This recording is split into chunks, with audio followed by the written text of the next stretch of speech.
اللہ جب کسی سے ناراض ہوتا ہے رزق نہیں چھینتا، آب و دانا بند نہیں کرتا، سورج کو حکم نہیں کرتا کہ اس کے آنگن میں روشنی نہیں پھیلانی، چاند کو نہیں روکتا کہ تیری کرنیں اس کے ویڑے میں نہیں پڑنی چاہیے، بلکہ اللہ جب کسی سے ناراض ہوتا ہے سجدوں کی توفیق چھین لیتا ہے۔ سجدوں کی توفیق چھن گئی تو پھر سمجھو اللہ ناراض ہے، اللہ راضی نہیں ہے۔ اور اگر سجدوں کی توفیق نصیب ہو جائے، کسی نے واصف علی واصف مرحوم سے پوچھا تھا کہ کیسے ہمیں پتا چلے گا کہ ہماری نماز قبول ہو گئی ہے، تو انہوں نے کہا تھا ایک نماز کے بعد دوسری عطا ہو جائے تو سمجھ لو پہلی قبول ہو گئی ہے۔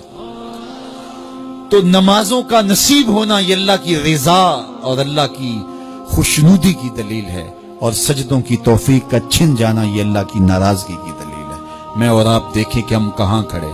دیکھیے دولت تو کفار کو بھی ملتی ہے، اللہ دولت اسے بھی دیتا ہے جس سے راضی ہے، اسے بھی دیتا ہے جس سے نہیں راضی، لیکن سجدوں کی توفیق اسے ہی دیتا ہے جس پہ وہ راضی ہے۔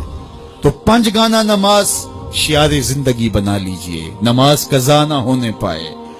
قیامت کے دن بے نمازی اس صف میں کھڑا ہوگا جس صف میں نمرود کھڑا ہوگا، جس صف میں حامان کھڑا ہوگا، قارون کھڑا ہوگا، شداد کھڑا ہوگا۔ مجھے بتائیے ہم میں سے کوئی یہ گوارا کرتا ہے ہم اس صف میں کھڑے کر دیے جائیں جہاں دشمنان خدا کھڑے ہوں؟ آج کوئی نماز پڑھے یا نہ پڑھے، حشر کے دن حکم ہوگا کہ اللہ کے حضور سجدہ کرو۔ ہر کوئی سجدہ کرنا چاہے گا، جو نہیں پڑھتا وہ بھی کرنا چاہے گا، لیکن بے نمازی کی کمر اکڑ جائے گی، وہ آرزو رکھنے کے باوجود سجدہ نہیں کر پائے گا۔ قرآن بتاتا ہے کچھ لوگ جہنم کو دھکیلے جا رہے ہوں گے، انہیں کچھ لوگ پوچھیں گے ما سلککم فی سقر، تم جہنم کو کیوں جا رہے ہو، کیا ہوا تمہیں؟ تو وہ جواب میں کیا کہیں گے؟ لم نک من المصلین، ہم نماز نہیں پڑھا کرتے تھے۔ سب سے پہلا حساب قیامت کے دن جو بندے سے لیا جائے گا وہ نماز کا لیا جائے گا۔ پہلا سوال بندے سے یہ ہوگا۔ یا چڑیاں بھی رب کی تسبیح بولیں اور اشرف المخلوقات سویا رہے، جب صبح کا وقت ہوتا ہے حشرات الارض بھی بلوں سے نکل کے رب کی تقدیس کے ترانے پڑھ رہے ہوتے ہیں۔ درختوں کی شاخوں پہ چڑیاں، پرندے، وہ بھی اللہ کی تقدیس کے ترانے پڑھ رہے ہوتے ہیں۔ حشرات الارض بھی اس کی تقدیس کے گیت گا رہے ہوتے ہیں، اور اشرف المخلوقات خراٹے لے رہا ہو، اس سے بڑی بد نصیبی کیا ہو سکتی ہے؟ آئیے 5 گانا نماز شعار زندگی بنا لے۔ اس مجلس میں اگر کوئی بے نمازی ہے تو آج عزم مصمم کر کے یہاں سے لوٹے کہ آج کے بعد نماز نہیں چھوڑوں گا۔ اور اگر آپ 5 گانا نماز کی عادت رکھتے ہیں تو آپ کو مبارک ہو، لیکن یہ عزم کر کے جائیے اپنے گھروں میں، اپنے اعزاء و اقرباء اور اپنے دوستوں میں اس زور سے تلقین اور تاکید کریں گے نماز کی کہ وہ پکے نمازی بن جائیں گے۔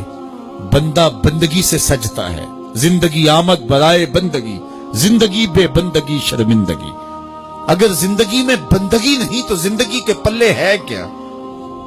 علماء نے لکھا ہے کہ یہ سارے درخت حالت قیام میں ہیں، چوپائے حالت رکوع میں ہیں، مینڈک تشہد میں ہیں، اور حشرات الارض سجدے میں ہیں، اور انسان اشرف المخلوقات ہے۔ اس کی عبادت میں درختوں کا قیام بھی رکھا گیا، اور رکوع بھی رکھے گئے، اور سجدے بھی رکھے گئے، اور قعدے بھی رکھے گئے، اس لیے تاکہ اس کی عبادت تمام مخلوقات کی عبادات کی جامع بن جائے۔